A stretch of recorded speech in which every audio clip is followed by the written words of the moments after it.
ഇവിടുന്ന് ഒരു സൗണ്ട് കേട്ടപ്പോൾ ഞങ്ങൾ അണിച്ച് കഥ തുറന്ന് നോക്കുമ്പോൾ മുന്നുഭാഗം പുറകുഭാഗം ഫുള്ള് വെള്ളം. പിന്നെ അവിടുന്ന് ഞങ്ങൾ ഓടി തൊട്ടടുത്ത വീട്ടിൽ കയറി നിന്നു. ചെളി കൂടെ വെള്ളത്തിൽ കൂടെ ഒക്കെ പോയി കാലൊക്കെ മുറിഞ്ഞിട്ടുണ്ടാവും.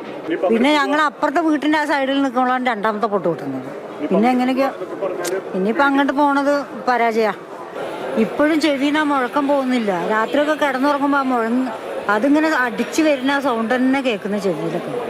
മനസ്സ് വിട്ട് ഉറങ്ങാനേ പറ്റുന്നില്ല, പേടിയാവുക. ഒരു 7 മണിയാകുമ്പോഴാണ് മഴ ലേശം ശക്തമാകുന്നത്. ആ ശക്തമായപ്പോൾ ഞാൻ എൻ്റെ ഏട്ടൻ വിളിച്ചിരുന്നു. മൂത്തേട്ടൻ വിളിച്ചു മാറാൻ പറഞ്ഞ എൻ്റെ ഇളയൊരു ഏട്ടനുണ്ട്.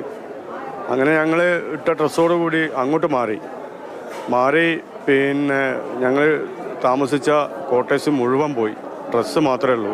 വേറെ ബൈക്ക് ഞങ്ങൾ ഒരുക്കി കൂട്ടി വെച്ച എല്ലാം പോയി. ഒന്നുമില്ല ഞങ്ങൾക്ക്. ഇനി ഒരു ഏട്ടനെ ഇനിയും കിട്ടാനുണ്ട്. ഏട്ടൻ്റെ മോനെ കിട്ടി. ബാക്കി ഞങ്ങളുടെ നാട് മൊത്തം ഞങ്ങൾ ചതിച്ച് എല്ലാം പോയി. ഇനി അങ്ങോട്ട് എന്തെന്നുള്ളത് ആണ് പ്രശ്നം. 500-ൽ കൂടുതൽ ആളുകൾ നഷ്ടപ്പെട്ട് വീട് ഒരു സൈഡ് തന്നെ 100 ചില്ലറ നമ്മളെ ചുരൽമല 100 ചില്ലറ വീടുകൾ പോയി.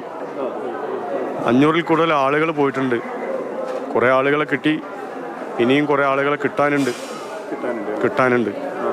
എന്ത് ചെയ്യും എന്നുള്ളത് ഇനിയിപ്പോൾ നാളെ എന്ത് എന്നുള്ളതാണ്.